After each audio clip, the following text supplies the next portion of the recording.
And that's the hardest part about believing in God and dealing with religion is you're told to have this faith where you can't see. Walk by faith but not by sight. And it's like, how? That battle of being patient and saying, I'm hungry to do better, but I know that nothing's gonna come right away. But I think that sense of urgency, some people strive off that. And I feel like sometimes you need that. You need to have that sense of urgency, like where your back's against the wall, because sometimes that's when people do it the best. Seeing my father pass, one of the biggest things I seen was the outpour of people that really said he helped them, or said he was an inspiration, or said he did these things for them and left this impact. And the word impact just sits in my head, is how much impact am I going to leave on this earth? Not only with my son, but with other people that have been around me. If I leave an impact and other people can feed off of something that I did, or feed off of something that I put forward, and it may not even have my name on it, that's the most important thing to me. What's going on, everybody? Welcome back to another episode of the 1% Podcast. As always, I want to thank you guys for tuning in. Thank you guys for showing support. And thank you guys for showing love on every single episode.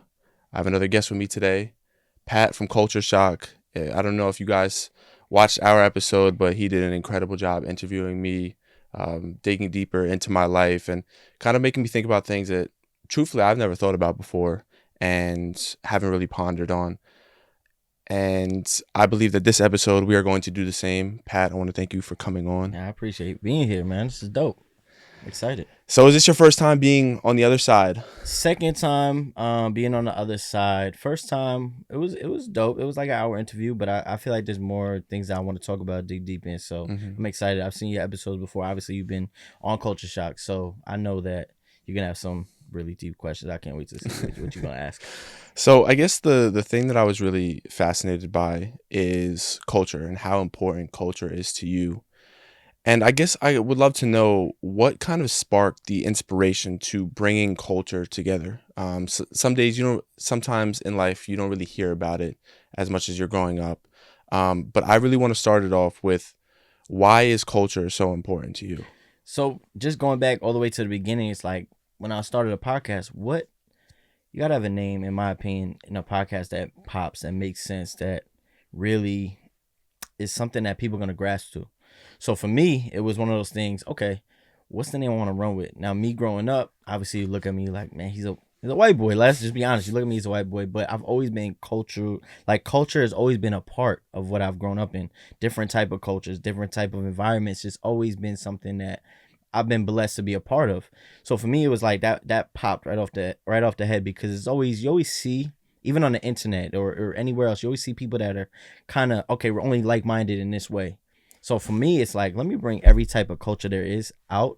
Let me show you the differences. So for me, it was like culture and then shock people, because some people are stuck in just an environment that they've never been able to get out of. You know what I'm saying? And I've been blessed to be in different environments. So for me, it's like giving that brand, giving that culture to me it's super important, because I want everybody to see a different side of people, a different side of thinking, a different side of anything. So for me, that's what makes culture so important to me.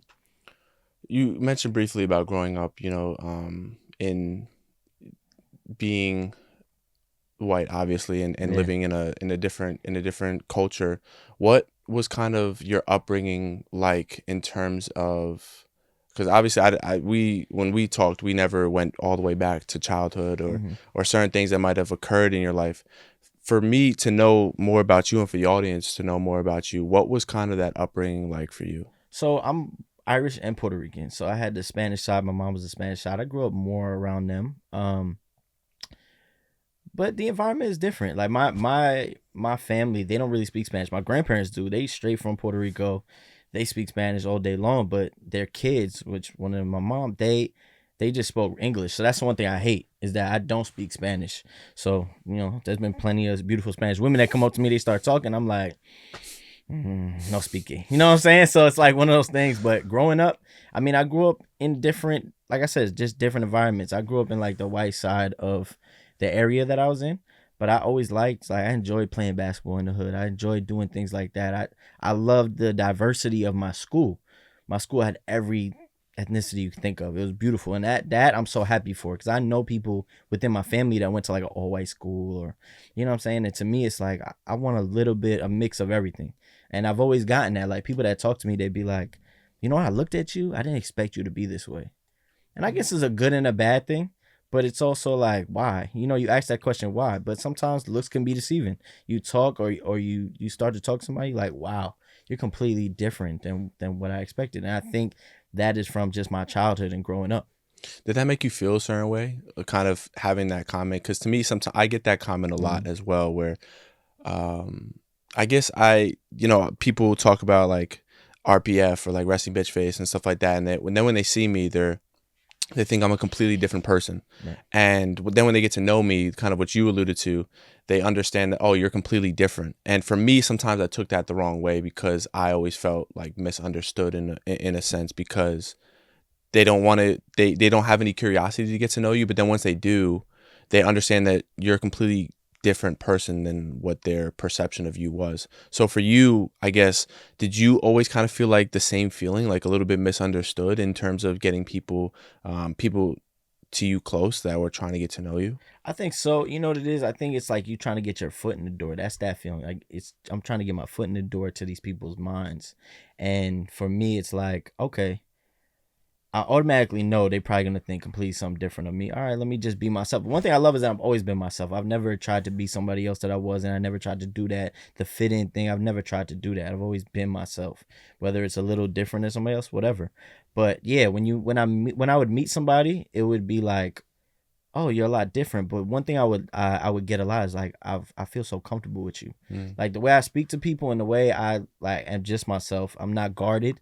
It allows people to come in, and then it's like, oh wow, you feel like somebody I've known for 3 years. Meanwhile, we've only been talking for a week, 2 weeks, and I've only been around you a week or 2 weeks. It's been a blessing that I've been able to connect with people, and that's like one of my, I would say, gifts, is that the ability to connect with people from all walks of life, whether they know you as this or that, just to be able to find like that common ground with everybody. I wanted, when we had our episode, there was, I talked about people pleasing a little bit, and then you alluded to the fact that you also felt that, and you also people pleased in your life. I would like to know, I can be able to distinct where that came from. I guess for me to get a better understanding of you, I would like to know, when did that people pleasing start, and what did you view that started people pleasing? I just think truthfully, and I think even with you, I mean, obviously I don't know you that deeply, but I just feel like sometimes people are just born with good hearts, and I feel like I've been born with a good heart, so I've always wanted to do the best for others. Even my son, I feel like he's just so pure and has like a good heart and very loving. So like for me, it was just, I've always been a loving person and cared. So the way I show that is by people pleasing, is by doing things for others. It may not be something that I spend thousands of dollars on or anything like that, but I may write you a letter just describing everything about you and how much you mean to me. Doing little things like that for people sometimes can mean the world. So I would say as early as probably being young, I loved even like Valentine's Day in school, second grade. You want to do something nice for a girl, you do something nice for your teacher. I used to love that. I just love that feeling of seeing somebody across from me smile and being like, wow, you really put thought into that. I feel like that goes a long way with everything. So it probably started when I was probably like maybe 5, 6, around there. So In doing that, we often forget about ourselves, and we come second. And although that is a good thing, that can also be a bad thing and a detrimental thing. How have you been able to put yourself first in certain experiences? Obviously, there's a learning curve, right? You probably extended your hand too far, and it was never caught, or the hands never connected. How have you been able to navigate kind of nourishing yourself, but also giving and pouring into others as well? So it's like two parts to that. So I would say definitely have extended myself, where you want to do so much for somebody that you kind of go past your means. I know when I was younger, especially like maybe like early 20s, I just got a credit card. Now you just getting a credit card, you have whatever your amount is, 800 or 1,000, you just starting. But I'm like, all right, fuck, I'll pay it back. So, okay, let me just I want to take this girl out. I want to get this, that for her. Let me go extend myself, which I know I don't got the money right now to pay that back, but I'm just gonna keep going and extending myself and paying the minimum until what? There's no stopping. Like you said, you can't catch it. So that extended through years. And that's really just discipline. You got to discipline yourself and change your mindset to be like, I can't do this. As much as I want to take this beautiful girl out, as much as I want to take my family out to do these things or buy them these things, I can't right now. I have to get myself right. So for me, it's that mindset right now. Everything that I've been doing the past couple of years is just trying to get myself right. Now, do I stumble? Yeah, because our desires as humans is I want those shoes, or I want to go there with my people, or I want to go do this. So how do I get by?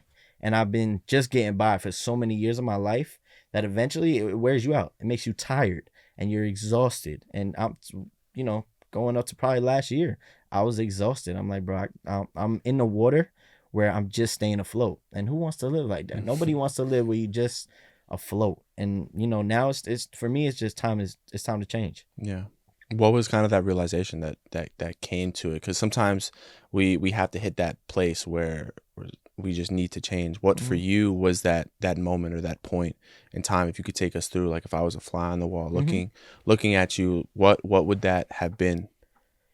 Honestly, so we have our good traits and our bad traits. And I think the one thing that is good about me is, and bad, is I'm charming. Like I could be charming to people. Right? So me being charming to somebody is beautiful when I want to get something, right? And I could use that for the good or I could use that for the bad. And there was times years ago where I was doing that for the bad. Like I was being charming to get what I want, to get whatever it was that I needed. So that's really where it stems from. It's like I know I'm a good person. I know I've done bad things, but I know truly I'm a good person. But if I'm doing that to people and I'm gonna hurt them in the process, like, what are you doing? You know what I'm saying? It becomes one of those. What are you doing? Like, you have to ask yourself. And some people are gonna continue to do it and continue to ride that wave. But I believe in karma, and karma always comes back to get you. And I just feel like karma be hitting me in just spurts, where it's just like, all right, it's time to humble now. Now you got to get humble. So for me, it's just getting on track is just letting go of those old bad habits, and that's really being a fly on the wall. In that part would just be, there's a lot of people even within family that looked at me and family and were just like, bro, like, you got to change. And when your family tells you got to change, that's the biggest calling card, you know. Yeah. It seems that we struggle. I think that men and women have different struggles in their own regards. And I think that's one of the things that as men we struggle with the most, is the desire, is with trying to prove our success, trying to prove our monetary value, trying to prove that we are who we say we are. And I guess as we go on, and especially as social media has magnified it to the highest degree, we're in this rat race culture where we're trying to prove that we are this successful person that we say we are, right? And even, if you played sports, growing up, you know exactly what that feels like. A coach tells you that I'm not going to be playing you, or they don't play you at all, and you kind of have this feeling of like, all right, well, I'm going to prove them wrong. And I guess I would love to know your thoughts on this, is that sometimes I feel like we don't aid this or guide this in the correct way of understanding how to really hone the desires, the lust, the success, and all of these things that would be deemed as, masculine wants and needs at some point, trying to kind of shed that off and shed that skin. Yeah. All right. So for me, I could be, humble, open, and transparent with you. I'm 32, and there's still desires and borderline, I would call needs, that I'm still trying to shed, right? Because you younger, you going to the club, you doing that, you desire to be around your friends, you desire to be in these clubs and these areas and these spaces with people, just because you wanna be around it, right? Now I've grown out of that, but I still have desires for, I would just even say women. Like I wouldn't never say I'm a womanizer, but I have the desire. I still have that lustful part where I meet somebody and I'm like, oh no, she's cool. But like my lustful thoughts start going in, and I'm like, damn, I don't know how to be that girl's friend. I want to be that girl's friend, but I don't know how to be her friend. And that's hard for me. You know what I'm saying? And then even just like for me, a lot of my 20s, I wasn't alone. I always had a girlfriend or somebody.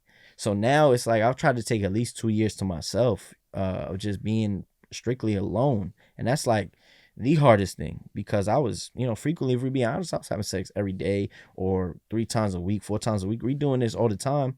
Now I'm just, now you're not doing that. And it's like, man, like you're trying not to go out and get that because you're trying to change your thought process. And that's just truly what I've done. Like I've tried to get closer to God. I've tried to do all those things to try to change my thought process. But there's sometimes where let's just be honest, there's gonna be people that watch this and they're gonna be in the same spot. You go home, you bored, there's nothing on TV, or you watch something, that shit lustful.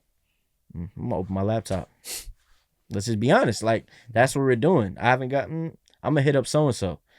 And right or wrong, that's something that is hard to shed. It's just like somebody that's an alcoholic that loves alcohol, loves something like that. It could become an addiction and really fuck with your brain.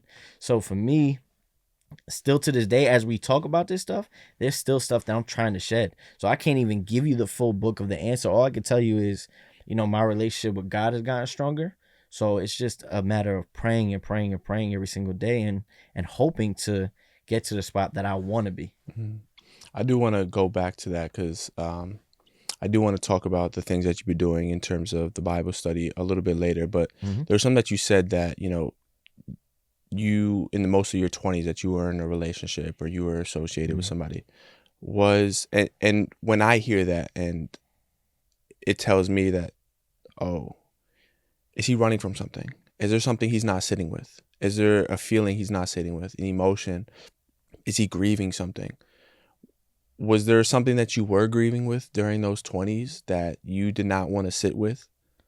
I don't know about grieving. I know that in high school, I wasn't doing things that most kids were doing. Like I was very into sports and stuff like that. So I wasn't doing that stuff. So like when it came to like women and all that stuff, I did that like at 17 on. So all the stuff that people going to these parties, I was very, my parents are strict. So I wasn't going to parties till I was 18. So now I'm kind of like a couple years behind mentally where this fun is like fun for me. So I met a girl at about 21 years old and she was 20 and she was ready like just to settle down. She loved me for me. She was, my ride or die as far as like if you really wanted a girlfriend, she was the one, but I wasn't ready. At first I was like, oh, this is great until I met somebody that was lustfully playful like I was. I was like, oh, this is nice. But I was also selfish. I didn't want to let the one go. So I didn't let that one go and I'm living a double life now for multiple years. And I'm doing this for at least 2 years, bro, where I'm, all right, bye. And I'm going there and I'm going back and I'm doing this. And I played it off good. You know what I'm saying? But at the end of the day, it came back to bite me. I lost both. So just doing things that, again, I don't want to say scumbagish, but it's true. It's like scumbagish ideas and hurting people that you don't realize until you actually get hurt. When you're hurting somebody, it's like, oh yeah, it's bad. I know it's bad, and yeah, it's not cool. But when you actually get hurt and you got to feel the scars, which came down the line, when that happens to you, then you would just like, even to this day, I told my friend the other day, I said, if I saw that girl again, I literally would just probably smile. And she's forgiven me, but I'll probably smile and just be like, I'm really sorry. Like, I'm like legitimately sorry for that hurt that you felt, because I didn't even understand what that hurt felt like until, recently. So, yeah. Why do we do that, though? Why do we... I talked about this with, Zach, when we had our episode with me and the journey, that we run from the easy. And the hard is like, there's something about the hard in relationships that we're so curious about. Like, oh, this person doesn't want me. All right, well, I'm gonna go a little bit harder. Like, I don't understand why we do that sometimes as men, where we're not receptive or accepting of the quote unquote easy, but it's not even really easy. This person's just really attracted to you, and you should like who likes you. And I don't know why. I mean, maybe you might have a better answer for that, but Mm-hmm. I'm curious to know why in your experience has that been more attractive to you? I think it's been pride and ego. I think those are two main things that I think hurt people in general, is your pride and ego, because pride pride and ego play such a big part when they're telling you no. Like, why is it no? Like, what am I missing? Like, oh, and then maybe even your homie tells you. Like, I've had that where your homie's like, bro, you're not getting that. Like, you're not getting her. All right, bet. Like, it's one of those. But what is that? That's not me actually going there and being like, I really want her. It's somebody telling me, oh, you can't get her. So now my ego's playing. Now my pride, my chest is out. Oh no, I'm gonna go get her. And then once I get her, I'm gonna look at my homie and say, see, that should never be something that happens. But even whether it's verbally said like that or internally said like that from your mind to whatever, that happens. And I think that's why a lot of people struggle. And oh well, right now she's not doing it for me and she's not feeding my ego. This one over here calling me handsome, calling me cute, calling me all this. I'm gonna go over here. I'm gonna do that. And until you got a bunch of crazy shit going on between both of them. Mm-hmm. And you're starting these fires, and then they create into this big wildfire. You know what I'm saying? And then you're kind of like, how do I put it out? So who is Pat now? We kind of understood who Pat was before. Who is Pat now in the present day in terms of like relationship, how you view yourself? Who is Pat currently? Patient. Pat is patient and thankful. A lot of things have humbled me in the past few years. Losing my pops was definitely a humbling thing because within my family, I always felt untouchable. My family never really went through anything as far as like grieving. We lost their great grandparents because they're old. It's old age, but something being like cancer at 50, losing somebody that's your superhero, boom, humbling, right? So I'm just thankful for every single minute that I get to walk this earth. Having a son, super thankful for every single minute that I spend with him. Humbling when he tells me how much he loves me. You get that love that you pretty much never feel. So for me, I'm just a guy that just walks around. I'm very thoughtful. I'm always thinking I have a lot to lose at the end of the day, because with my son, to me, if I do anything bad or I get into a bad situation or I think, unconsciously, like he's not going to get the best result. And for me, that's enough. Like, my son is enough for me to know that if I mess up, he's not going to get the best result. That does it for me. And then also me, I think I'm more spiritual than I've ever been. I've always believed in God, but I never prayed. I never took it that serious. And you would think that after you lose somebody that's close to you, a father figure or something like that, people sometimes would turn away. But going through everything I've gone through and then starting therapy, I've actually turned towards. It seems that we had the polar opposites of fatherhood. You heard a little bit about my relationship with my father, and I'm curious to know, what was your relationship like with him? You talked about how he's your superhero, but what did he truthfully mean to you? So going all the way back, so my biological father, so the father that passed away is a stepdad. So which a lot of people don't know. So my biological father left me at 2 years old, or about 1.5. He just dipped, right? My mom met this guy. I was about 2.5, 3 maybe. He stepped in and literally took a father's role to the point where that to me is my father, right? Like, I have, this biological dad, but this to me was my father, the one that actually passed away, right? So my biological dad, which I found out recently, which I didn't ask, I just found out, he's still living. So then you go into this mode where you kind of fight yourself on it, because you're like, why does somebody that does something like that to a kid get to live and just continue to live? And now somebody that was a great dad that stepped in, did everything, didn't take his child support, didn't do none of that, just became a father and took care of you and really taught you the right way. Why does he have to pass away at 50 from dealing with something like that?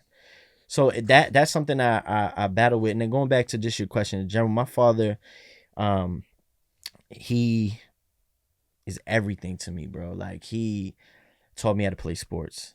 He taught me to be generous, to hold the door. You know, I'm a big person of just thank you. Or do you need help? I'm not going to ask you for help. And I'm probably going to tell you no. But I love somebody that's going to say, do you need help? Because that's just who my father was. He would help anybody. Very funny, the life of the party. So those things stand out. When he passed away, that my family felt that. Like the impact of just even at just an event, it was like, oh, Lance isn't here. Like, refill it.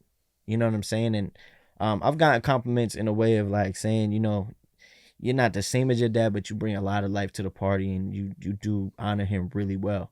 But there is certain things that growing up, you know, you learn from your pops. You as you get older, you see the ups and the downs, of how good he is, and then you know some of the stuff he struggles with because you don't see that as a kid. And then towards the end, it's you kind of get regretful because you think about when I was 21 going to the club, but he asked me, "Hey, you want to go outside and throw the baseball around?" Because me and him love baseball. You want to throw the baseball around? Nah, Dad, I'm about to go out. Like, we'll throw it around tomorrow. And then that tomorrow becomes a week. And then that week becomes a month. And then that month becomes a year. And you wasted these times with your pops that you can't get back. And I think one of the deepest moments that I've had with him was driving back from our last baseball game going, the Yankee Stadium game. We're driving home and we're literally talking for about 2 hours about life before, like, you know, childhood, um, growing up, everything, um, how he's feeling in a present moment, and what he needs from me after he passes away. Now think about that as a human being. You're talking to your son and you know it's coming. Like, you seeing it, that, you know, you don't know when your day is, but you know it's coming. Like, you literally know because the doctor is telling you. And you're telling your son, this is what I expect from you moving forward. And that is something that can be hard, but I cherish that because a lot of people don't get the opportunity. A lot of people, one day they wake up and your father passed away. One day you wake up and your mother passed away. And you never got to even say goodbye. You never got to have those real deep conversations where you could laugh, cry, etc. What did it mean? What did it mean for you to be compared to him by others? It's humbling because I put him so high up there, you know, and I know my flaws. So it's like I put him so high up there. So it's like a pat on the back type of thing. But it's big shoes to fill. If I'm being honest, it's big shoes to fill. So, you know, what he showed me how to just being a father, I use that every single day with me fathering my son. Mm-hmm. You know, and I know how proud he would be of not only me, but my son and his direction and where he's headed, you know, and how much joy he has and how much of a funny kid he is. And, you know, it's just one of those things that, you know, when he did pass away, the day he passed away, it was hurtful. Like, I was like sad, you know, like that's my dad. I only got, you know, 28 years of him. Like, you know, but I thought about my son. That was the one person that just came to my head. It's like, he won't see my son grow up. He won't get to be there for his first baseball game. Like, I just brought him to baseball tryouts. Not tryouts, to camp. Excuse me. And as he's playing, I'm just smiling and I'm happy. But I'm like, man, my pops would have loved this moment. And I think those are the moments that you just fight off every day. Mm-hmm. Every day you wish that he could see that, you know? Is there anything that you'd want to tell him? Like, is there anything that's unsaid that you haven't been able to say? Like, is there any regret that you have that it sounds like, you know, not being able to go play catch with him is one of them. Yeah. And not being able to have that moment or share that activity. Is there anything that you have left unsaid or anything that you regret not doing or saying to him? So no regrets. I've never told this story. It was actually a dream I had. So, you know, they always say, like, when somebody passes away, they come back in a dream and revisit you at least one point. So my father passed away, and it's months. It's probably like 5-6 months. I'm like, man, I've thought about my dad, cried about my dad. Haven't had a dream about him until this day. So then this night I have a dream. I'm in my apartment, and my family's all, you know, I lived in a basement apartment, so my family's all downstairs. And I see him, and he's chilling by, like, in the kitchen. So I, like, walk over to him. I'll never forget this whole entire dream. I walk over to him, I give him a hug, and I could feel him, and I could smell him. I'll never forget that. I smelt the scent that he always, like, that cologne he always wore. I smelt it. I was like, wow. So then we go up and we're going in the backyard, and everybody, it's just like a normal family party. He's chilling, everybody's talking, da da da da. To a point where we go back downstairs, and I see him walking. I'm like, I catch up to him, and I'm walking right next to him. I'm like, Dad. I'm like, I'm happy because I'm like, all right, I'm seeing him right next to him. I'm like, do you miss being here? And he literally looked at me and he said, no. And for the moment, I'm like, no, like, when you wake up, you're like, wow, he said no. Like, he don't miss being with his children and that.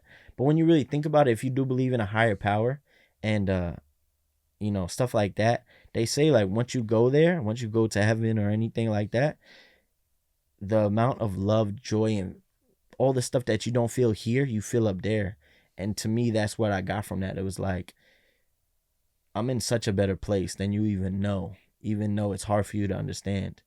So to me, I don't live with regret. I know I don't want to go there yet, but I do know that where he's at, he was meant to be at the time he was meant to be.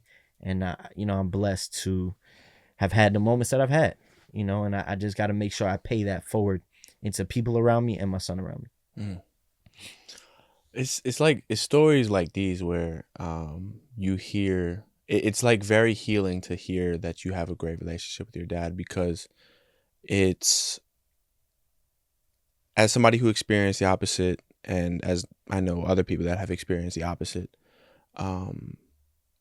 it can be a hard thing to navigate through, and it can be daunting because either number one, you want to have a conversation with your father, or you're not close with them and you want to bring a better relationship with them. As you've kind of experienced both of those spectrums, to somebody that's listening and that wants to have that conversation and wants to get closer to their father, what would you advise for them, or what piece of advice would you give? I think just patience, because everybody's got a different story with their father, I think it's really about being patient, because it's very easy to get angry, depending on what your situation is, or get upset. So it's really fighting those avenues and just realizing that if I really, really want to have this conversation, even if he may not be level-headed enough to have this conversation, I have to be patient enough to understand what he's saying. I have to understand where he's coming from, even if I may have not been there. And that's probably one of the hardest things to do, is how am I going to understand? Like to me, sometimes I think about it, like, how could a man leave his kid? I would never leave my son. It's like, ever. But you have to understand, like, some people aren't made for it right then and there. And it's not an excuse. I'm not giving people an excuse at all.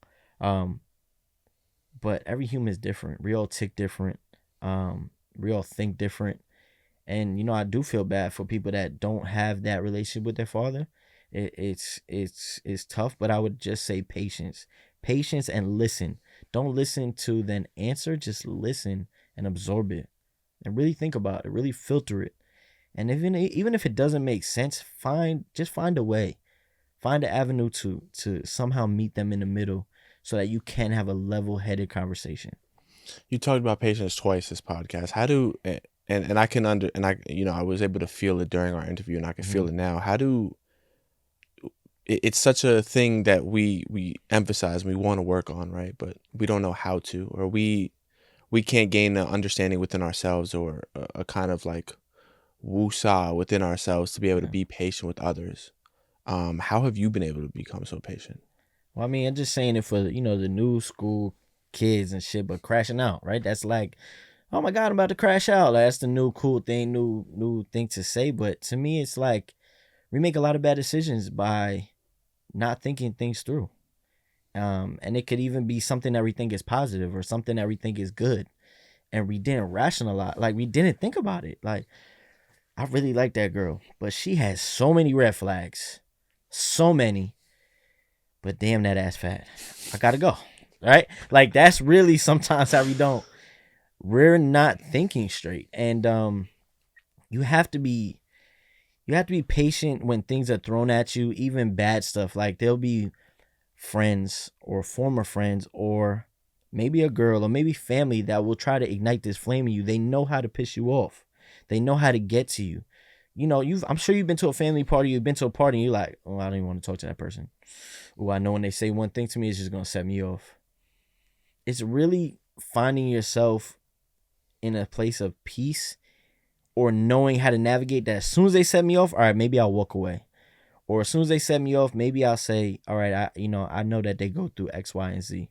A lot of people just, as soon as they said they want to go back, just a natural instinct. You come at me, I gotta come at you. And some people will think that because you're like that, oh, you're weak. To me, if you have patience and you have understanding, I think you're actually the strongest, in my opinion. You don't have to be rah, rah, rah, tough guy. I respect somebody that actually sits back, listens, and is like, yeah, I don't want to go down that avenue. I'll be considered the punk or the bitch, but I'm not gonna end up dead by being stupid and trying to test X, Y, and Z. So I think that's something that it's really just about growth, man. Mental maturity. Yeah, it seems that that's something that it kind of goes back to the pride and ego thing where we're not, as men, we're at a default because we're not allowed to be seen as weak. Right. In any situation, we have to be the strongest person. We have to assert the dominance. We have to assert that we're this masculine person. But I think truthfully, sometimes the most masculine thing you could do is nothing. Right. In a lot of situations where somebody's saying something to you, or they're trying to rile you up, or they're trying to get a reaction out of you, I don't know if you're a big Drake fan, but like, one of his most powerful lyrics for me is sometimes the most powerful thing you could say is nothing at all. And it's kind of honing that dominance, or just understanding when to not engage, and when to not go forward, and when to, maybe this situation is just not worth it. I've even been in relationships where I wouldn't necessarily, how do I really want to put it? I've been in relationships where in the moment, the person didn't understand why I sat back and really evaluated what the heck was going on. They just wanted an immediate reaction. So, yeah, I think you really just have to think, like, sometimes it's not worth putting everything out there. It's not worth sticking that chest out. And like I said, people may look at you and say, all right, you being a punk about it. But did you really think it through? Because like I said, people is just every single moment they need a reaction.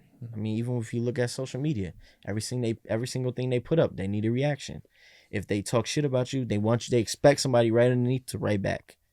No, I've been in situations, man, where I've been blasted on social media before, and people have been like, why don't you say nothing back? And I'm like, because there's going to be a deeper meaning behind it if I do say something back. Or why don't you talk about something on a podcast that we all want to hear about, that we know is, crazy in your life? Because one, they don't deserve that play. And two, there's not going to be a positive reaction from it at all. And for me, it's just, I try to live now in life is just being in a positive space. And I feel like a lot of that quick reaction, quick thought, quick tough guy stuff is a negative light. Yeah.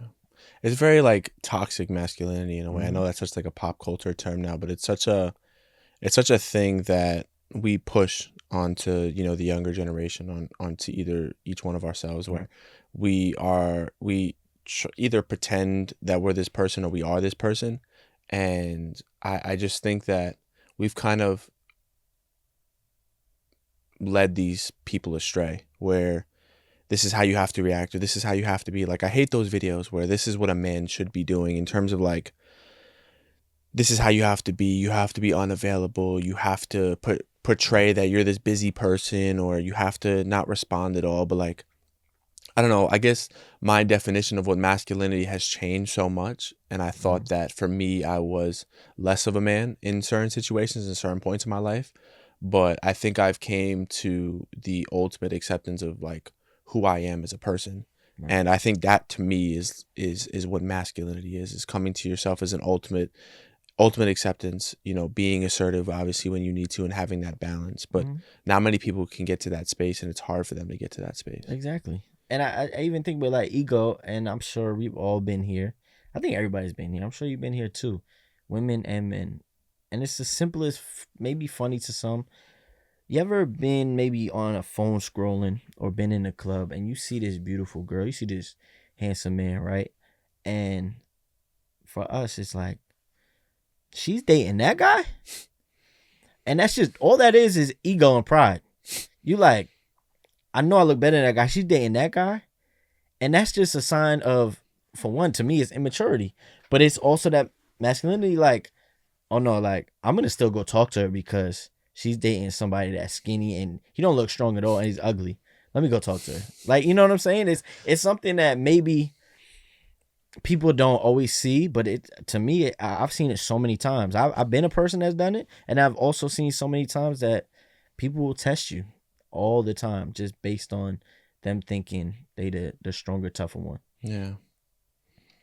Something that I've wanted to know, and you've alluded to your father a lot on this podcast, your son.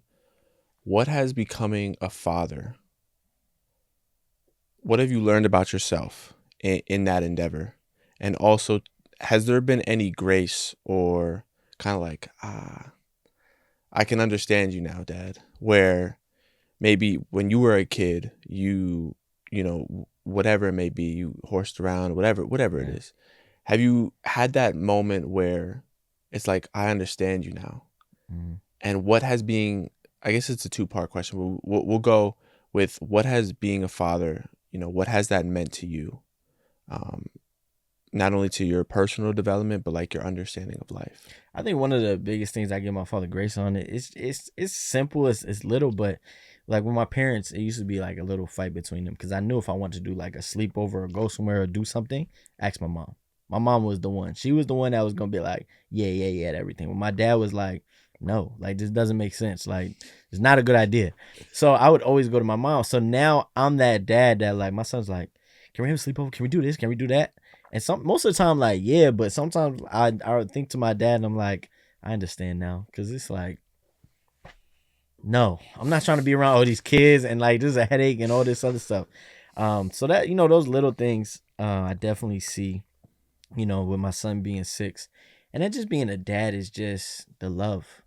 Like I always say this, like the way a child makes you feel, the love that they give you. One of the best things about being a dad selfishly is when you have a bad day and you come home and they're just like, Dad, and you just had the worst day of your life. And they're like, Dad, and then you be this hug and it just makes you feel, it just brings this weight off your shoulders. And you're just like, you know what? I'm home, my son. Like, God is good. Life is good. All that stuff was BS earlier. I'm good. So I think that's one of the biggest things with being a father is just you learn how to love for real. Because, there was times I thought I was in love and maybe I was, but I didn't know how to love. And now with my son, I've really learned how to love a human being. Have you understood how to receive love as well? Yeah, I struggle with that. When he gives you love, like when he gives me when love, he like has to give you yeah. Like because you said you've understood how to give love, but how within a child, obviously, I believe that parent dynamic or the the son, whatever it is unconditional. Absolutely, right? No conditions. Right. Have you been able to understand and kind of rewire your brain in like relationships, like? I'm receptive. I'm accepting of love.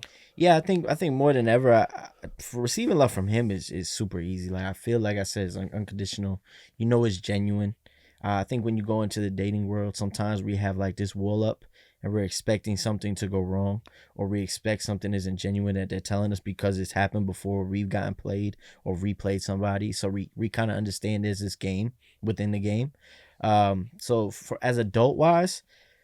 Receiving love from me, I'm still working on that. I could say truthfully, I'm still working on that. But I would say this is the first time in a long time that I'm actually open and willing to really put myself out there again. But I'll be honest with you, I still have scars. And I always give my therapist credit. She gave me a great analogy. She was like, your scars, you should have scabs that when they fall off, it should just be that little pink thing, right? It's healed. The scab fell off, now it's healed. It's just your skin. She was like, but if you picked at your scab and it fell off and you're still bleeding, then you still have work to do. And to me, I feel like right now, if you pick some of my scabs, I would still have work to do when it comes in the love department. Mm-hmm. Do you feel like that we can still be healing and still love and still be loved by another person? For sure, because for me, most recently, it's been comparison. So I've been like comparison, and not to say comparison shopping, but I've been comparison shopping with women. It's like, all right, they're pretty to this, but they're not goofy in this way. I don't know if that's the one. Mm-hmm. Instead of like healing that process and realizing that person is that person and this person is this person, let me give my full 100% self. Like, if I've been honest with you, I haven't in the past couple of years given my full 100. I've maybe given my 50%, 70%, but I haven't dove all the way in.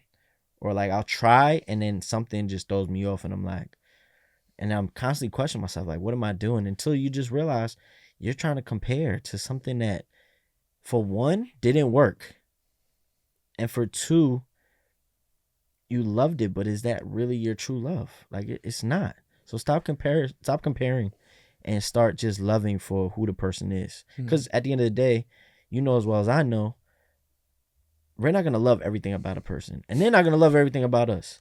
So we have to figure out where we could come to that common ground. What has been your biggest misconception about love?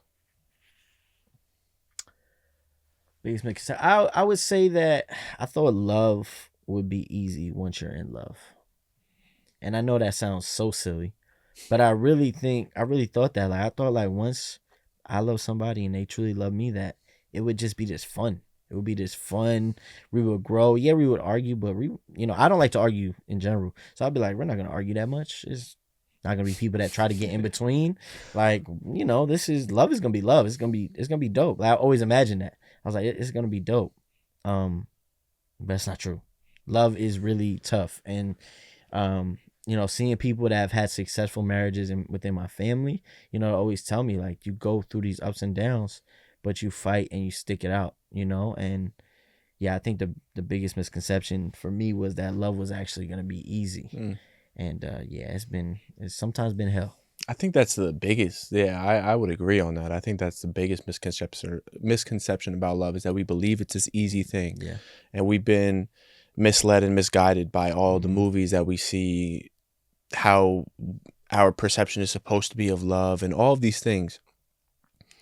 But one of the therapists I've had on last episode, she said that we believe that it's this easy concept that, oh, I'm going to love this person, they're going to love me, and everything's going to be great. But we don't realize how much work is going into that, and how much mirroring is going to be in that. How much you may say something, and now I'm looking back at myself and I don't like what I just saw, or I don't like what I just heard, or I don't like the version of myself that is going in this direction. Oh, maybe I'm a little bit more avoidant or more anxious than I usually am. And love it's the greatest. It's something that, number one, we can all relate to, regardless of what language you speak. We all understand what that is to some capacity. But number two, it's the greatest work that you will ever do on yourself. Like, we're all searching and yearning for this thing, but the project of it is that it's just a reflection. It's merely a reflection. And that's what love is. Because you're looking at somebody, and those ugly parts that come out, you may look at it at one point, and with the right person, it might be like, I kind of like that about myself. Or like, even though I was a little bit more insecure about it before, I'm a little bit more accepting of it now. Or the way that I am insecure about this thing or imperfect about this thing, with this person, they don't make it feel like that. They kind of nurture that scab that you alluded to, or that scar that you alluded to. And they either, number one, help it heal to its fullest capacity, or they're just so nurturing of it that eventually you love it, and I think that we've been totally misguided on this concept that love is supposed to be this easy feat, but it's the most complex thing that probably we will ever face in this life. Yeah, and I think sometimes hope can be a killer. There's a lot of people in relationships or that get out of relationships and are hopeful to be back with a person. Now, I don't know if you ever seen the movie The Notebook. No, I'm not supposed to watch that movie. I like it though, but The Notebook is actually a great movie, and it's very sad. Like obviously at the end and everything. So anybody hasn't seen it, go watch it, male or female. But sometimes we live in that world of hope, and we're hoping for the wrong thing because it felt good. It felt good in doses. It didn't feel good all the time, but it felt good in doses. And this is the only thing I know. So I'm just hoping to get that person back. I'm hoping to want that person back. And God is literally telling you, stop hoping. Like, I got something better for you. I got something realer for you. And you're fighting and clawing that. And he's like pulling you. And you're like, no, I don't want to go yet. I don't want to go yet. No, stop. Like this is what I love. This is what I want. But I think that's another thing that I've fought for the past probably 2 years is that hopeful feeling. Well, I know it's time, but I'm hoping that they get their mind right. And I get my mind right and refigure it out. But it's shown for 5 years it wouldn't work. I guess do you think that has something to do with like healing of a certain relationship wound that, because for me, I know that that's happened to me, and that's probably happened to a lot of other people that are watching this, where there's a certain relationship wound or a certain abandonment wound that we're not ready to heal yet, or we're not cognizant of what that might be. And I do understand that, as much as you might love that person, I think most of it is just attachment. You're just attached to this person.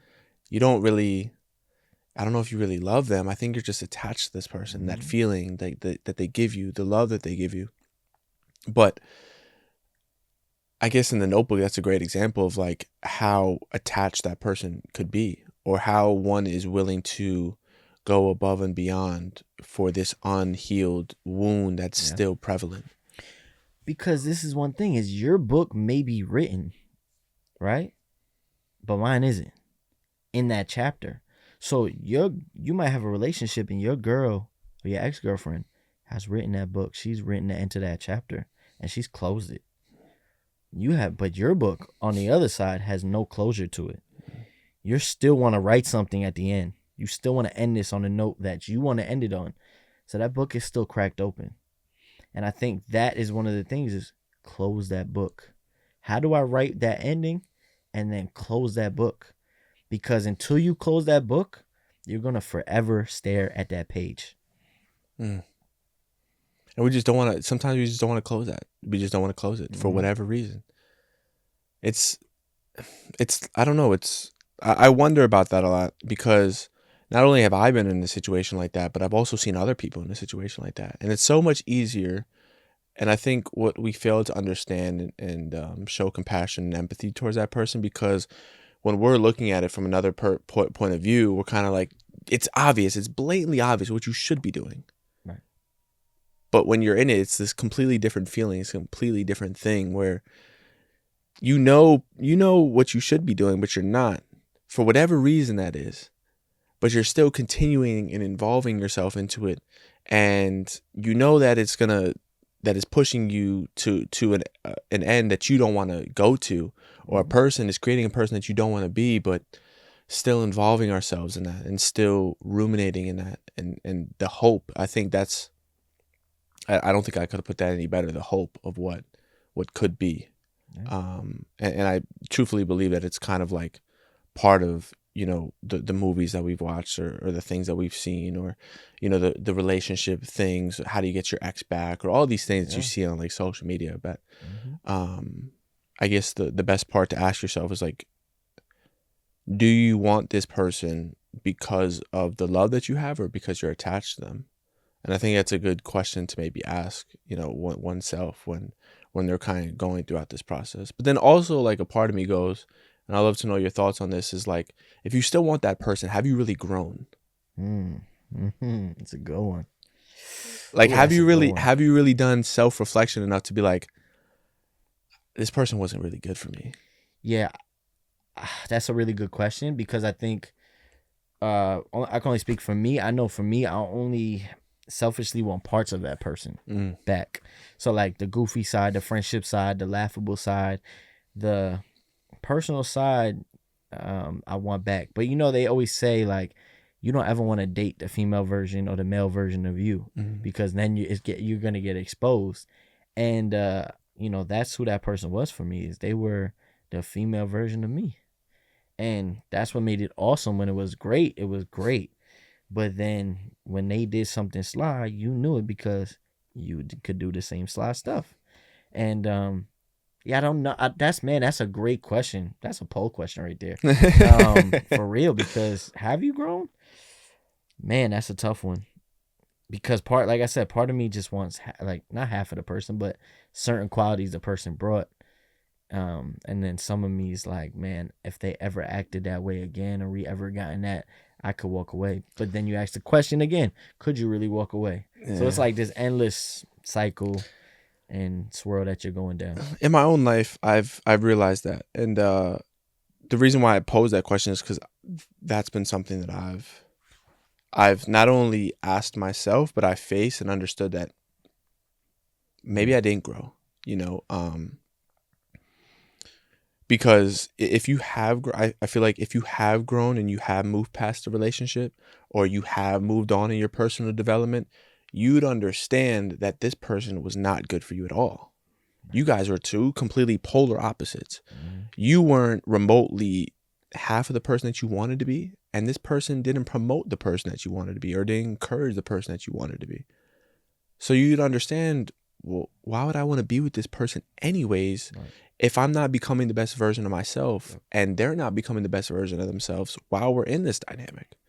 And I just truthfully feel like, awareness is such a really, really big thing, not only just in relationships, but in life. Like, how aware are you going to be about your life? How aware are you going to be about other people and the lessons that you could be able to extract or be able to take into your personal life? Right. And kind of move forward with that.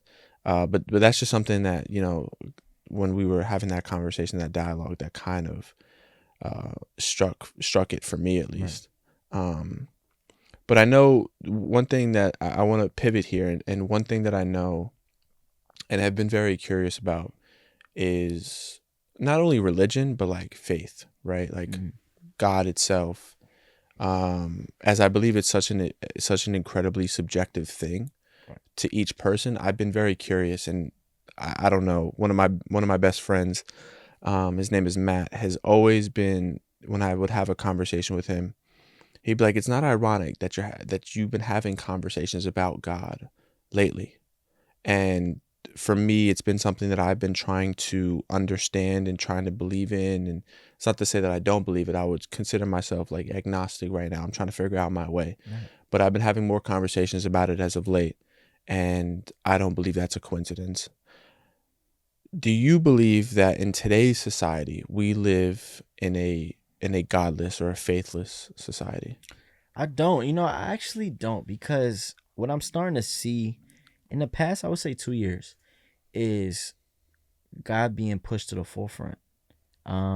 Especially in like sports, where in sports, I don't remember seeing it that much. Where now you've seen the prayer, like the groups, they huddle around, but now there's athletes that are starting off every single post news conference and saying, I just want to thank my Lord and Savior Jesus Christ. They may edit that out, but people always find a way to show you that it was in there. Is there people that want to push away from religion? Sure. Because it's just sometimes like politics. It's something that not everybody believes in the same thing. So, I don't judge nobody that believes in whatever they want to believe in. That's completely on them. That's on them. I know that where I want to get with God, I'm not there yet. I never front to act like I know all the answers or I know the Bible. I just started the Bible study. And that's really for a lot of people, but also for me. Pastor Stephen, he's been gracious enough to say, yeah, I'll do this for you. So as they're learning, so am I. And I'm never going to front and act like, yeah, I don't sin, I don't do this, I don't do that. I told him in the last Bible study, I said, man, we coming on Super Bowl weekend. I was just sinning like, you know what? I'm being honest. You gotta come to, whether you go to church or you really want to believe in God and come to God, you gotta come as you are. Part of me even doing the Bible study or even talking about God, I don't even feel like I'm qualified. But if you really go into the Bible, the people that he picked to do his work weren't people that were quote unquote qualified. And I think that's humbling for me, because it's like, all right, I have possibly have this calling to really help people in that area, and lead people, and people are trusting in me to then trust that I have a pastor that knows what he's doing, which is amazing. But it's a lot. It can be overwhelming, and I know to some it's like, man, that's so simple, but it's overwhelming, because I'm never gonna front like I know the Bible and all this other stuff. I'm never gonna do that. Um, but I'm going to say that I'm really trying. I'm really, really, really trying, and I still have these things that I literally pray to God every single day.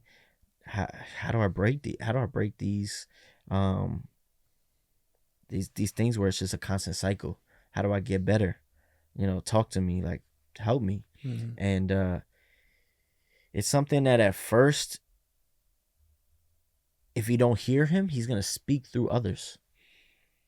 And I truly believe that he's gonna use people on this earth as vessels to speak to you, to then get where you need to go. And I've really met some people that have been vessels of him just actually speaking to me and saying, this is what I want you to do, and this is where I need you to head. And for a lot, for some time now, I've been trying to run from it. I'm not gonna lie, I've been trying to run from it, because I'm like, I'm not qualified. Like, why are you doing this? Like, why are you asking me to do this? I'm not qualified. Like, I'm not. And then I'm getting pulled back, and I know why I'm getting pulled back. So, it's up to me to take the next step. I've been trying to understand, like, I'm gonna share with you a little bit of like the whole not understanding, but like the things that I've been trying to come to terms with is that, and I'd love to know your thoughts on this, and maybe we can have a dialogue on this, but I seem to be having issues in the realm of understanding it as a whole, right? Because I'm somebody that likes certainty. So if I'm sitting here, on my knees, and I'm praying, and I'm talking to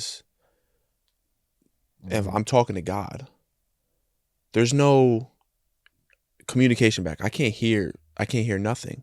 It's just me. And that's where I'm trying to like rewire my brain, because I'm expecting like this almighty message, like, this is what you're supposed to be. You know what I'm saying? Like, I'm still trying to understand the communication between the two. Like, I'm communicating to you, but I haven't heard the message back, or I haven't seen, maybe this is, like, I'm asking for something and I receive it, or I don't receive it.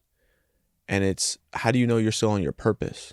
That's something that I often have a conversation or a dialogue with God, is like, let me know if, this podcasting thing or the thing that I'm doing on social media, let me know if this is still the thing that I should be doing.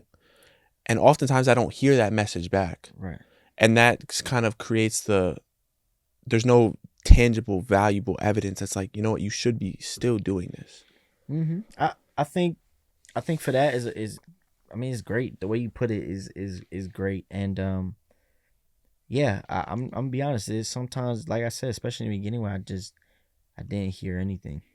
And that's why I never was deep into church. I never really wanted to even speak about religion, because I just never heard anything. Do I believe in a higher power? Sure. But there's times that I've been shown, like, wow, he is talking to me, and he's giving me different things and showing me different things that I could possibly do. I'm trying to just go into example. One of the examples is I did a live show, and multiple people have told me within churches that you're gonna be a leader one day in his house. We don't know what you're gonna do, but you're gonna be a leader. Like, you have the calling of that. And this is the first time I'm sharing this.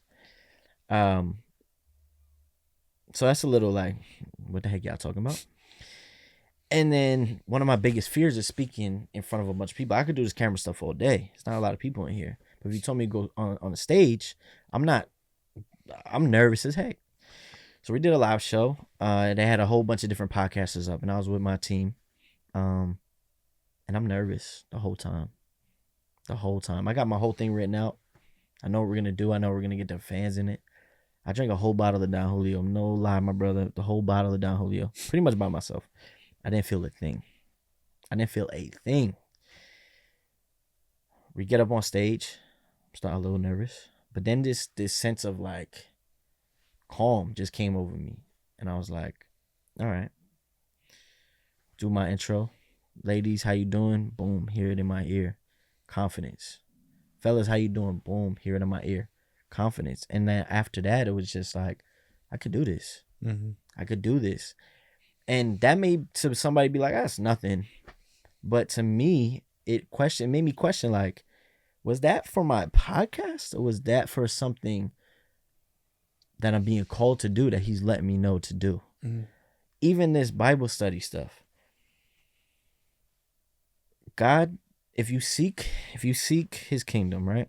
They say seek him, right? Seek him first before anything else, and you will receive the blessings. He's not giving you a timetable. He's not telling you when you ask for it, you're going to receive it right then and there. I've had something recently happen. And I think it's a byproduct of the Bible study and stuff like that, but I've been seeking him. And I've been at a crossroads with certain things. And I've been at a part of my life where I'm like, how am I going to do this, bro? I don't have the funds for it. I don't have the ideas for it. I don't have anything for it. And then God goes, but I do. And it may not be him directly saying, here's this for that, or here's this for that. But he brings on another person that can bless you.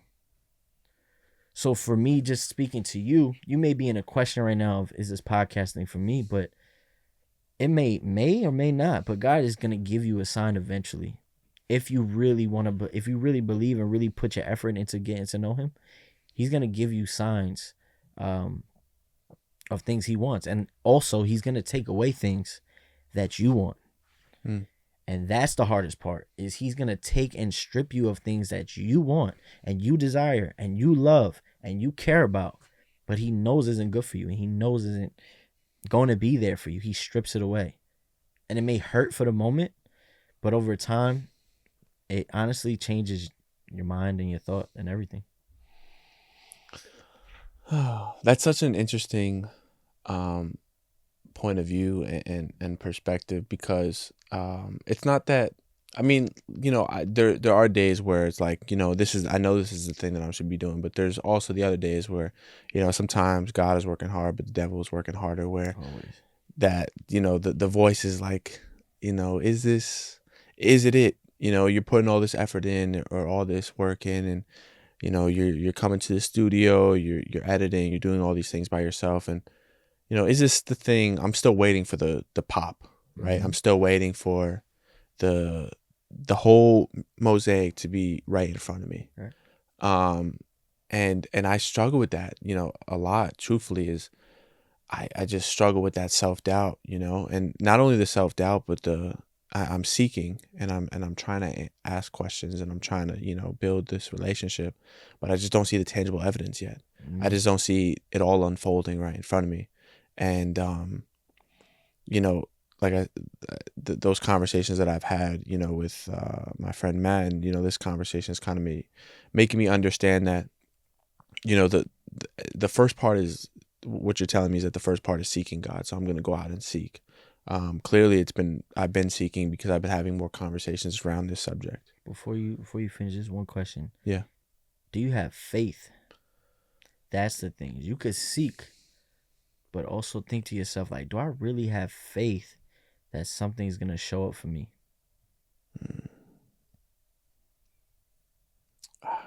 I mean, if I'm like kind of hesitating about it, I don't think so. Yeah. If I'm hesitating, right? Like if I'm sitting here and hesitating, then I don't feel like I do have the faith. I think that things have been working in my favor. Things have been, you know, going my way in certain aspects, but I think that's the thing that I'm trying to build off of, or trying to really lean into, is the faith. And there was points in my life where I did have all the faith in the world, but then where did the faith go left? Like when did everything go left? Yeah. Why did all of a sudden I lose faith in God and myself and, the plan that God has for me? When did it go south? And how can I reconnect with that faith, or how can I build that faith? Has been something that I've been, I'm thinking about now, and I'm trying to ponder about now, is like, when did that go left? And I guess if it did go left, which it seems like it did, how can I rebuild that Right. within myself, within God himself? Yeah, that's a good one. I guess not, then I guess I don't. And I guess I'd love to know from you, like, how can I regain that again? I mean, I think, like I said, it depends on what you believe in, right? I'm a Christian, but like Jesus died on the cross for our sins. It's not to say go out there and sin every day and then come back and ask to be forgiven. Um, but we're not gonna be perfect. We're always gonna sin. We're always gonna have moments of when our faith is questioned. Like there's a lot of people that I know who have been what they call on fire for God, right? And they're doing everything right and they're doing everything, but they're again not seeing the results, or something bad happens, or they're speaking about God to others and other people are knocking them down for their beliefs or what they think, and they lose like this fire. They lose like this desire and this fire. You could always come back. Like you can always come back. There's people that have been in a church that I'm sure have been in the church for years, leave and go to another church. It's completely different. I think it's truthfully for me, I feel like it's the relationship you have with God. You have to just continue to build that. It's like with everything else, but with him, it's you have to again is have faith and patience. Mm-hmm. You have to be patient because, like you said, when you're doing good is when the devil's gonna come for you. He's gonna come for you. He don't want to see you win. He don't want to see you spread the word. He don't want to see people in Bible study learning about stuff. Like that's not what he wants. He wants, what's going on in the world, mass shootings and then all of that stuff. And you just have to be consistent as you can. I'll be honest, even up to Bible study, I had a full Bible that when people see it, if they come to the Bible study, it's a huge Bible. And it's an old school Bible. It's been dusty because I haven't opened it. God gave us free will. He didn't tell us we had to read that Bible. I haven't opened it. With this Bible study, I've been reading my Bible now. I've been going and learning. I'm not, like I said, I don't know much, but I'm learning. And one of the first stories we did was Solomon. Solomon, he asked God for wisdom. Out of everything in the world, God asked, what do you want? Out of everything in the world. Most people aren't saying wisdom. He asked for wisdom, yet still sinned, yet had everything. Girls, property, everything. Anything that you could have nowadays, he had back then. And still couldn't fulfill his desire of happiness because it's not sustainable through those things. The only thing that is truly sustainable is with your patience and with your love towards God. And people may roll their eyes and not believe that. And yes, it's a daily thing that, listen, we all have emotions. We all have emotions and we're all going to go through struggles. So one day we're going to be like, God, why am I dealing with this? Like I'm doing all the right stuff, but yet she's racking my nerves. But nothing's going to be perfect. And that's the thing, is continue to be patient and continue to love. And regardless of who's going to hate you, at the end of the day, if you truly believe that at the end of the day, you go up there and you got to deal with that. You got to deal with God. What is that person over there that's calling you a bum? Or what is this person over here that don't like you? What does that matter? If they're not your family and they're not paying your bills and they're not your children, what does that truly matter? It doesn't. It has no effect. But what's beautiful is that we have the effect to bring people towards him. And with this Bible study that I've been doing, it's been bringing people in and they've been learning. Even if it's been somebody that has no idea what's going on, they're like, wow, I truly feel comfortable to be here. I'm not like, I don't belong here. That's something also that I've struggled with, is like the concept around like religion. Mm-hmm. Like for some reason within myself is like, I don't like to be in this box. Like I've never been like that. Right. When I was younger, you can never put me in the box. Mm-hmm. And sometimes when it's around that concept, I feel like it's in a box where it's like, this is how I have to be, and this is everything that I have to be doing. And, I had to go to either, I grew up practicing Judaism. So like um, going to like, even like my bar mitzvah just felt like, I don't know, like this is like kind of first time I'm experiencing this, or like that I'm speaking out about it. But even when I was having my bar mitzvah, I just felt weird because it just didn't feel aligned with me. Yeah. Or, going to Hebrew school every week. It just didn't, I don't know. It just felt like a chore. It didn't feel like I wanted to be there. And it's this confinement that I struggle with. And I know that sometimes not in relationships, but in religion, that's the whole thing around is like, it feels confined. Right. And I'm this person that likes to be outside the box. I don't like to be in the box. And sometimes that it makes me feel like that, or the concept of it makes me feel confined. I think with that too is like, I kind of say it's like therapy. Like you gotta find. So I say you find the right therapist that fits you. I'm not saying find the religion that fits you, but sometimes different churches do it differently. Also teach differently. The Bible is the same, but they teach it in a way that's so relatable and makes you want to learn. And sometimes it takes that for us.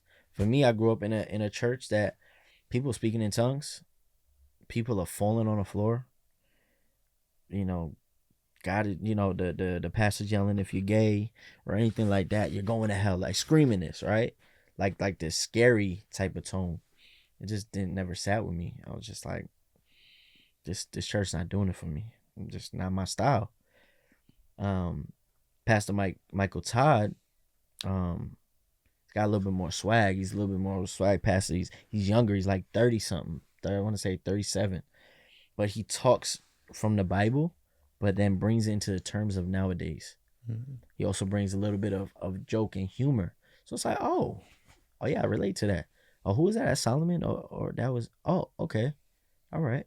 I kind of want to learn. It's just something that maybe sometimes you need to spark.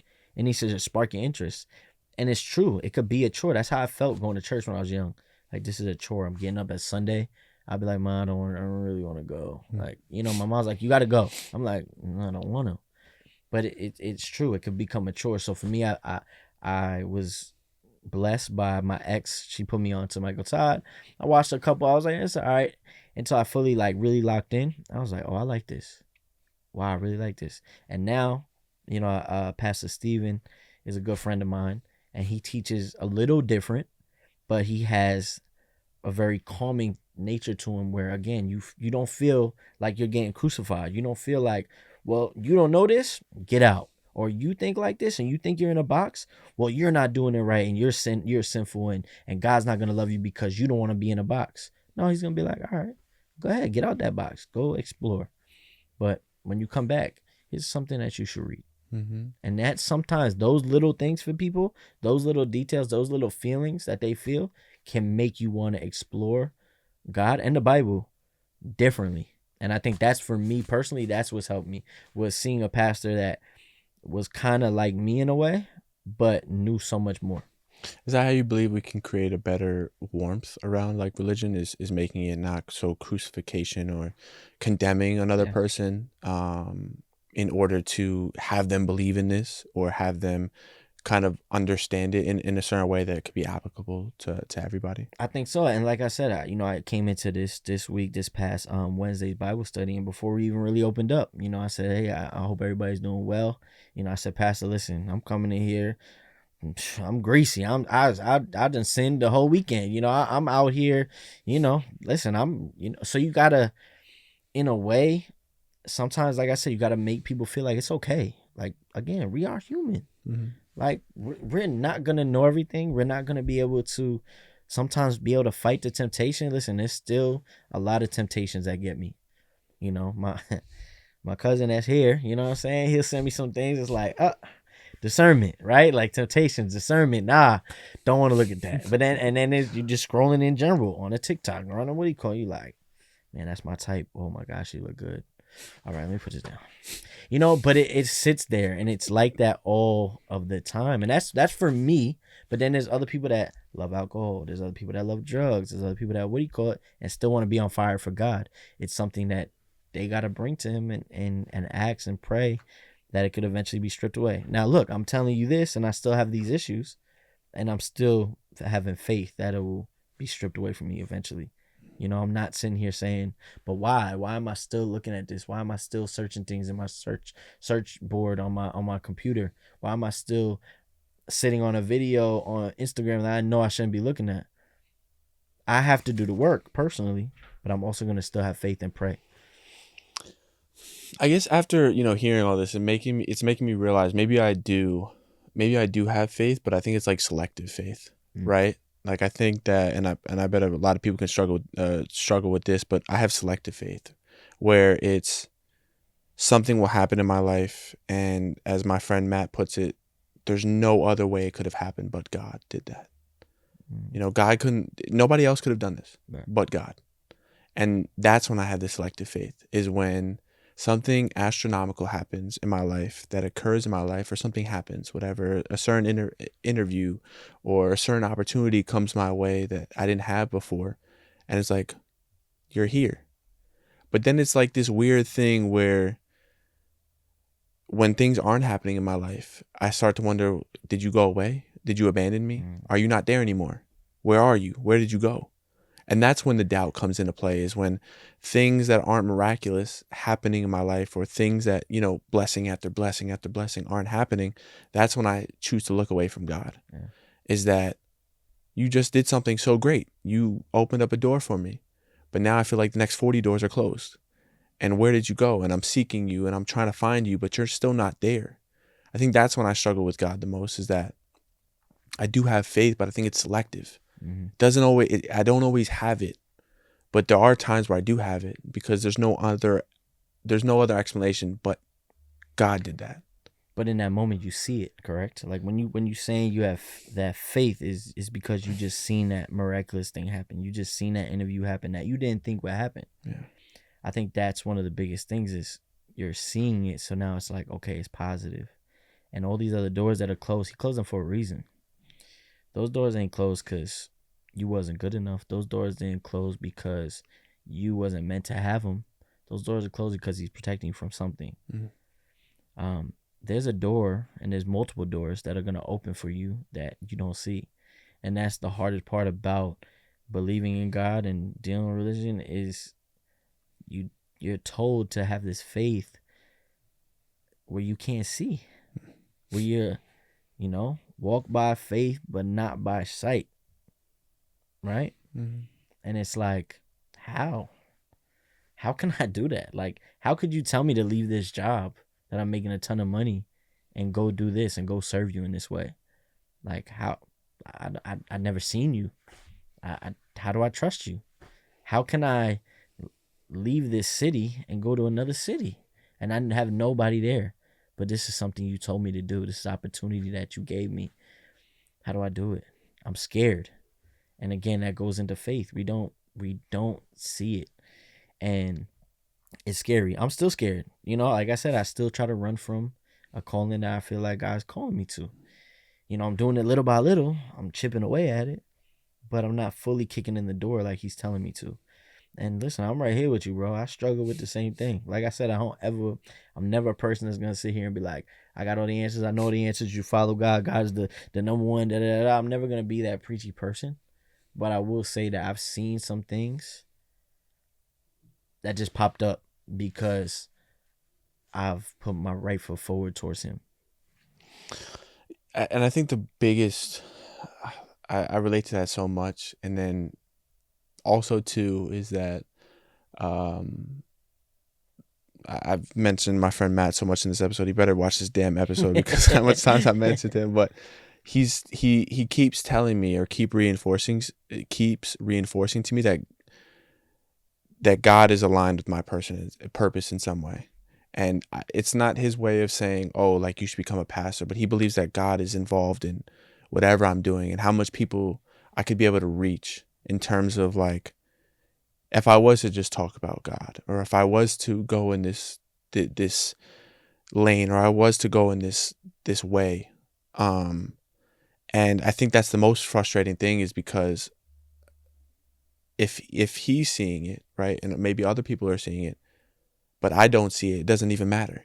Like, it doesn't even matter it doesn't even matter, because I'm out here trying to seek this, or I'm out here trying to, people are telling me, like, God is working through you and all these things, like, you're so young, but the wisdom, where did that come from? It's like, I don't even believe in it, or I believe in it, but I don't believe in it to the extent that you do. Yeah. So now it's like I'm struggling with this conundrum back and forth, that you're telling me that he's working through me, but I can't even believe or have faith that he is working through me. So that's just like, is that something that I struggle with, and it's comforting to know that you also struggle with the same things. Or It's important to have those people. That's just how I feel. It's important to have those people around you that struggle with the same thing, but have that enough to just propel you and push you. Even with Pastor Steven, I've told him some real stuff that I feel. And he's like, my brother, I've been there. Like, I've been there. I'm here for you. You want to talk? I'm here for you.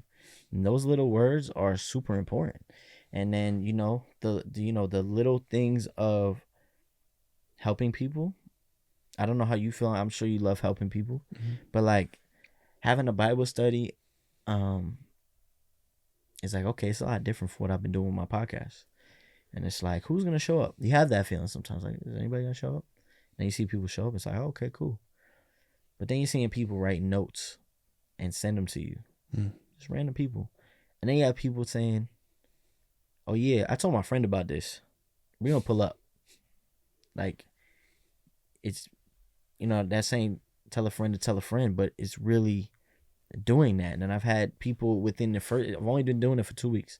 Had people in the second week really that were invited by somebody else be like, wow, I really needed this.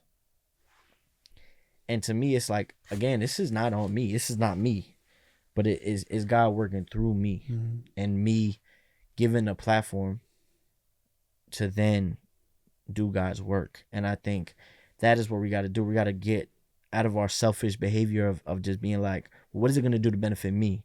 What is it going to do for me? What is my podcast going to do? What is my platform going to do? It's me right here. This is me. And this is God's title under it. Nah, man. God's title is above you. You're not above God's title. You're putting culture shock, God is love for a title. God's still above that culture shock. And so for me, it's just, I understand that 100%. Like what I'm doing in Bible study, it may be, culture Bible study, but I'm just one of the people that is helping, hopefully help others within, not just me, but help others around me and bring people from Long Island. And I'm hoping to do this where we could be online worldwide and people will come, and watch, and then eventually be able to get a place where we could have Bible study and people could come down and we could see each other besides through a video. We could see each other in person, just like me and you were doing, and be here and have that type of atmosphere and grow that for people. That's the goal. Would you say that this was the first time that you feel like God was working through you? Or when did you realize that God was working through you? Yeah, I feel like this is probably the first time consistently where I'm like, yeah, this is what God needs me to do. I've had episodes on my podcast, especially early on, where we spoke about God. I've had like a pastor on there. I've also had people that are on fire for God come and sit down. And those have been one of the most locked in I've been, just feeling wise and being like really listening and understanding.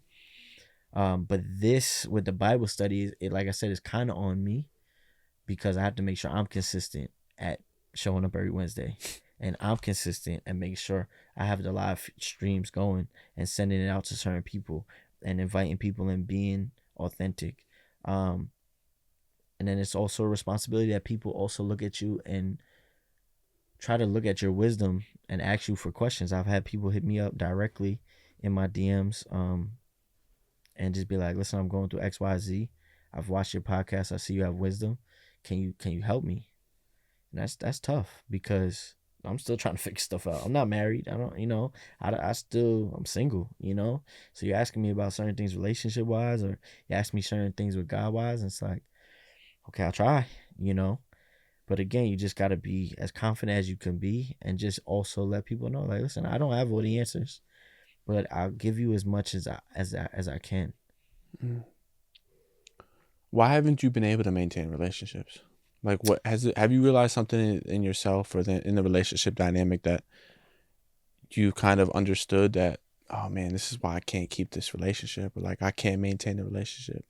Being selfish, 100%. Being selfish. Everything I've done has been like a selfish. Shut up. That's good. Okay. Everything I've done has been like a selfish behavioral thing. Like when I was cheating on girls, selfish. When I wanted something to work and I knew it wasn't gonna work, and everybody was telling me it wasn't gonna work, selfish. Relationships with friends, doing certain things I want to do, being selfish. So I would just say that word selfish has been the reason why I haven't been able to maintain relationships with certain people I wanted to remain either friends or lovers with. So that would be definitely the biggest word that I would use, is definitely being just a selfish, in my ego, in my pride state for such a long time. Like I said, I would honestly say up until probably about I was 30 years old, I lived like that. And it's just not fun to live like that. How have you been becoming selfless? It's a fight. It's a fight because there's times where I want, and I'm like, this is not the way I'm supposed to be. Like, this is not the way I'm supposed to live. Like, give back, do better. Sometimes my son will show me. Like, I don't know about you, but I don't really carry cash. So I don't carry cash, and this is little, but big for him. And we're driving, and you have the sometimes homeless people that sit on the side of the road. So we're sitting at a light, and my son's like, Dad, Dad, Dad. And I'm thinking something bad's going on. He's like, we need to help that person right there. And this has just showed me early that my son has a great heart. He's like, we need to help this person right there. And I'm like, Pop, I don't got cash. I don't have cash. And he didn't cry or nothing, but he was just like, all right. But like, it was almost like I let him down in that moment. And after that, I was like, I'm just carrying cash. And I don't know if it was on purpose, but I just started seeing a lot of homeless people. And I wasn't giving out like $100 or nothing like that, but I was like, I need to do something. Like, you know what I'm saying? I just felt like that moment is just like just a little reminder of, don't, just be more cognizant of what's going on around you, and be pure. And, when you're young, that's when you're almost like your purest.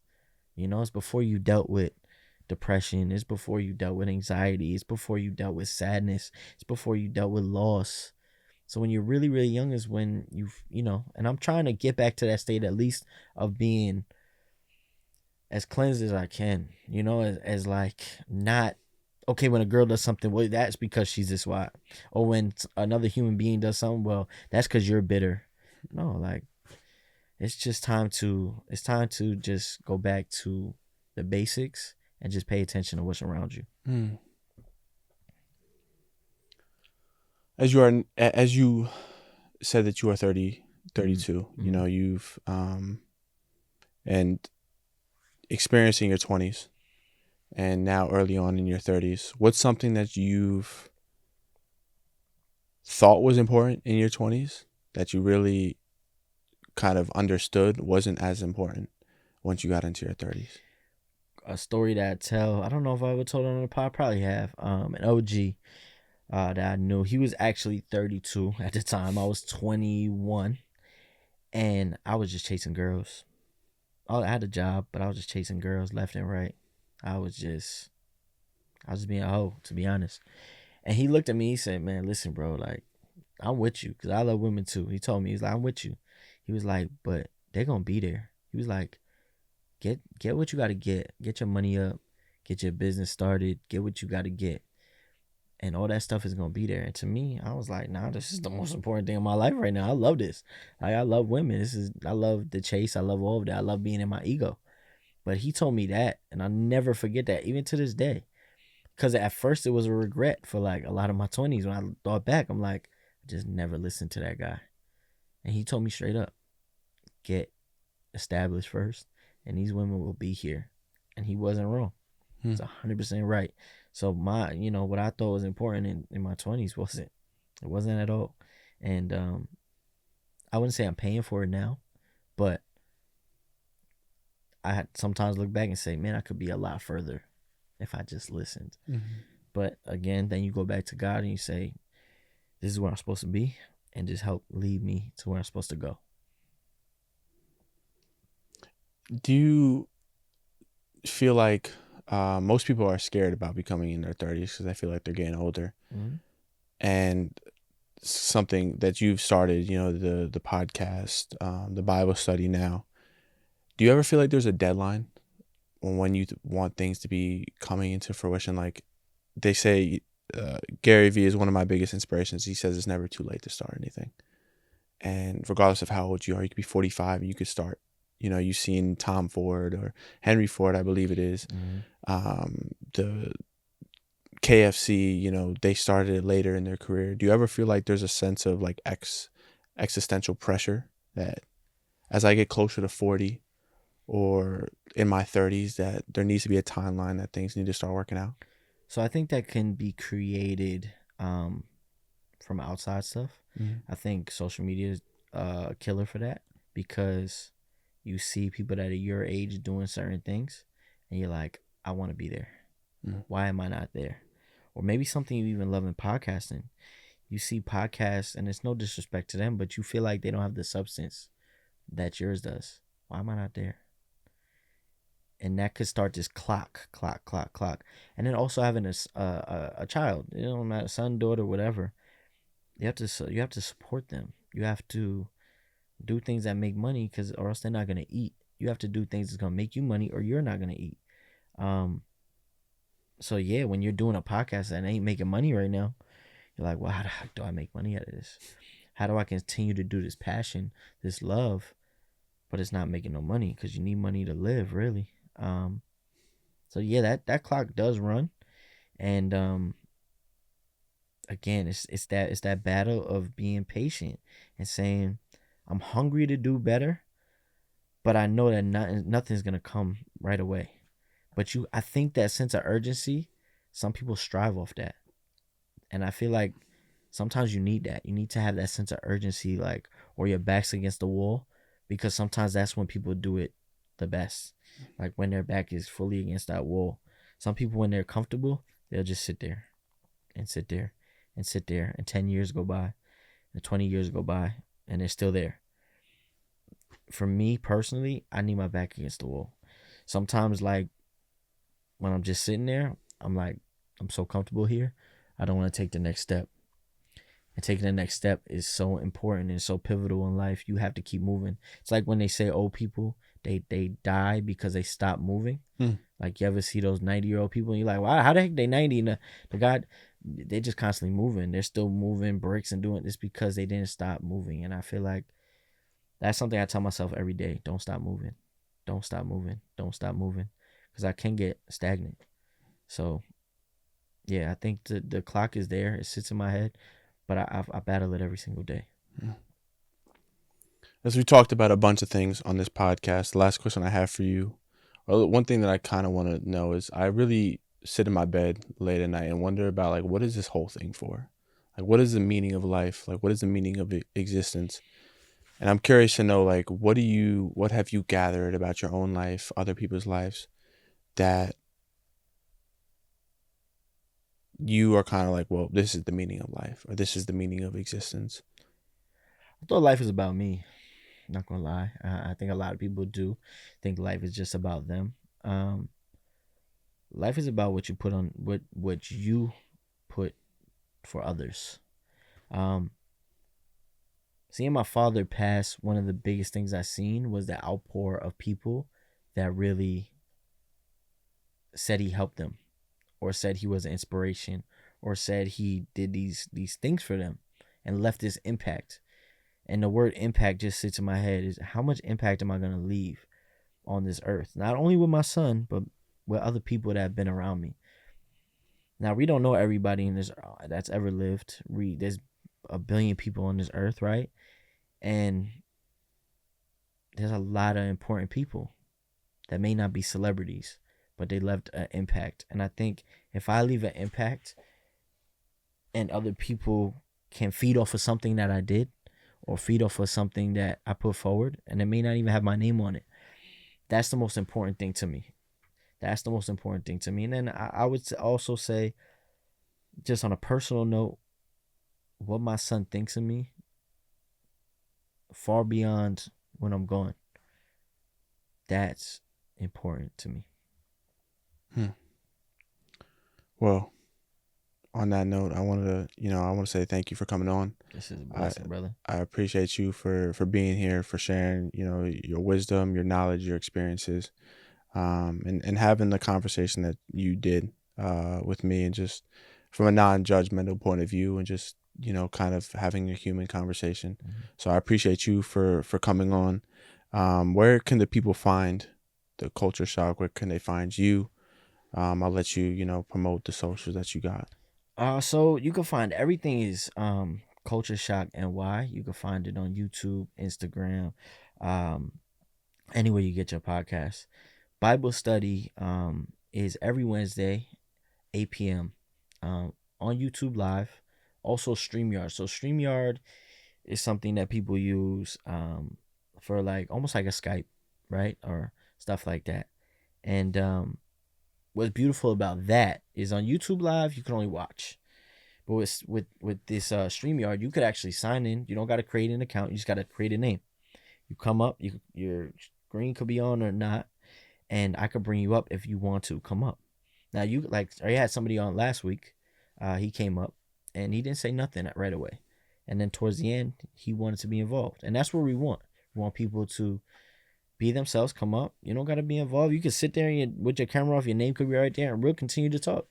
We'll obviously welcome you and everything like that. But that's where we want people to really come to. Obviously, Culture Shock NY. Definitely check out all the episodes. We've talked from relationships, depression, God, everything. There's so many different details on there. I've talked with Danny Green, which is a blessing to have on the episode. But truthfully, one of my biggest passions now is really the Bible study. So you can watch it on rebroadcast on the live tab after the episode is shot. But every Wednesday, 8 p.m., YouTube, StreamYard, tell a friend, like I said, to tell a friend.